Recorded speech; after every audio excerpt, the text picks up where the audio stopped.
Hi, my name is Queen Zoaya Counts, and I am going to be reading the audio of my book, Rearview Mirror. Rearview Mirror by Queen Zoaya Counts.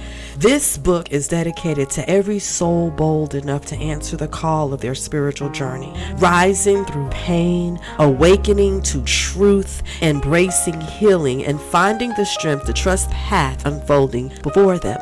Your spiritual journey begins the moment you choose truth over fear and healing over hiding. Chapter 1, Church. Church was everywhere in my life, woven into my days so deeply that I could not imagine life without it. But even as a little girl, I felt something I did not yet have words for. Church and religion were not the same. Church was familiar. It was routine. It was the rhythm of our lives. Going was never a choice. It was expected, demanded, as certain as morning coming.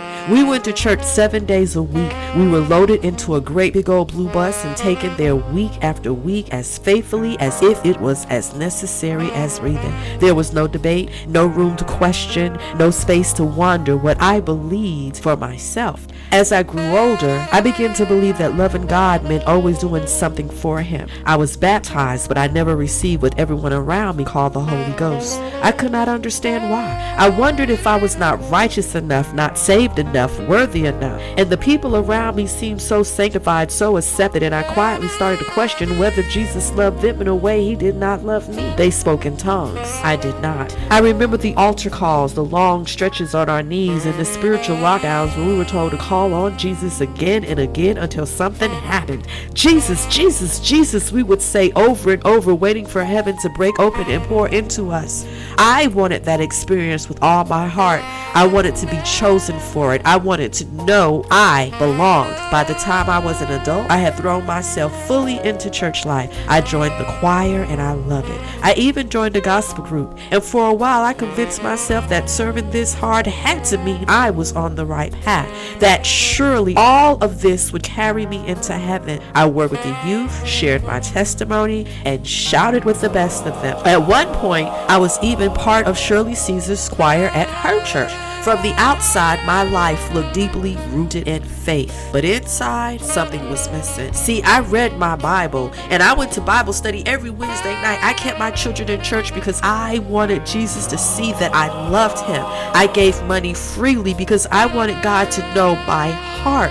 I stood in prayer lines, and I let pastors lay hands on me, hoping each time that this would be the moment something changed, but nothing in me felt settled. I still felt empty, confused, and uncertain about what I lacked. And yet, even in that emptiness, Jesus would still show up for me. He met me in moments no one else could see. He came to me in dreams. He saved me from danger, from wrecks, even from death in my sleep. But somehow, despite all my questions and all my shortcomings, He was there. But I was still struggling. I was still sitting, still carrying the quiet ache of feeling worthless and desperate for more. While all of this was happening, I was also being abused by my first husband. I cannot tell you the story of those years without telling that truth. It was emotional abuse, and then it turned into physical abuse. It was a painful, confusing season, and my search for belonging only deepened that confusion. I had placed church and church people above the health of my own home because I was chasing acceptance, approval, and a spiritual identity in places that could not help me. There were so many reasons and rules about what it meant to be sanctified, and I knew I broke them all. I even sang in a choir and even in a band, trying to stir up in other people a fire for Jesus that I was not fully living myself. I wanted to be about that life, I truly did. But no matter how hard I tried, I could not understand why I kept falling short. I studied, I prayed, I studied some more, and still it felt like the Holy Ghost would not enter me. Over time, the shouting, the running, and the emotional swell of church services began to feel mechanical. Gospel music could move the room and emotion could rise fast, but deep inside, I knew emotions was not the same as transformation. See, this was the world I knew. My family was in church. My grandfather was a minister. Everyone around me seemed to belong there, and still I kept moving from church to church, searching for something my soul could not name. I thought I would find it somewhere inside those walls. But even then, something in me was beginning to understand that what I was searching for could not be earned through performance or found in tradition alone.